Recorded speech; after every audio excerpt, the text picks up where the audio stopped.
Chapter 25. This is the last chapter. Jenny joined Luke on the bench in front of Campbell and Hatch's. They both quietly sat for a few moments. Then she had to ask, "Luke, did all of that really just happen?" "I don't know," he replied. He stood up from the bench and looked up the boardwalk to see if he could spot their mother. "Jenny, look at that," he said as he looked into the window of the shop that had once been Campbell and Hatch's saloon. "There's a pool table in there right underneath the skylight, in the exact spot it was the night Morgan Earp was killed." Jenny stood up and looked in the window. "You're right, Luke," she said. "Maybe it really happened. Maybe we didn't just imagine it all." They stood on the boardwalk a few minutes longer waiting for their mother. A voice behind them said, "Excuse me." A handsome young man with a mustache wearing a fine-looking suit from an earlier time was walking down the boardwalk with his dog. Luke and Jenny stepped out of his way and he smiled and tipped his hat to him as he passed by. "Good afternoon, Jenny." "Good afternoon, Luke," he said. "Good afternoon, Morgan," replied Jenny. She looked back at her brother. Then their eyes opened wide as they both realized whom she had just spoken to. They looked back up the boardwalk, but Morgan Earp and his dog had vanished. Then they heard the distant sound of Morgan's laughter. "I guess that means he's okay now, huh, Jenny?" asked Luke.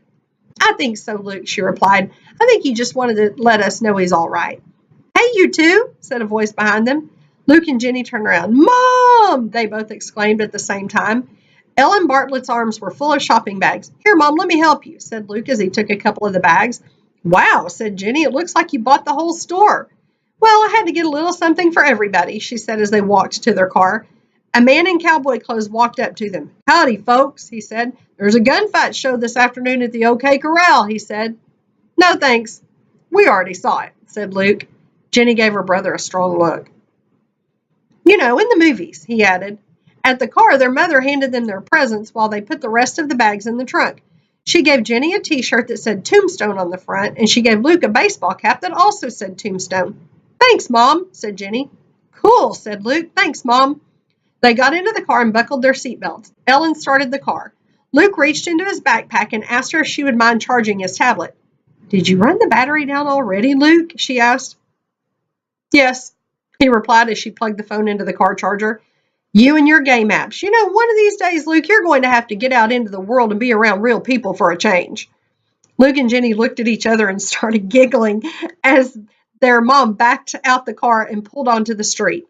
"Well, at least the two of you are in a better mood now. I guess you guys must have been hungry when we got here." "That's right, Mom," said Jenny as she looked at her brother and smiled. "You know how grumpy we get when we're hungry." They made their way back onto the highway. Luke went back to playing with his tablet while Jenny wrote in her journal. A very private person, she much preferred to keep a handwritten journal. As she reached into her backpack, she felt something strange. She pulled it out. It was the handkerchief that Fred White had loaned her. The end. I really hope you've enjoyed this book as much as I have. It's really exciting when you get to go somewhere and then learn about the historical events that actually happened there. And I was really, really excited to find a book that was historical fiction so that it was a fun story, yet it taught us about the things that happened in that time.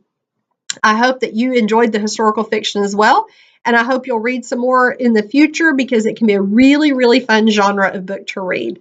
Have a wonderful summer. I'll really miss seeing all of you. Hopefully I'll see you around the intermediate school sometime next year. Have a great summer.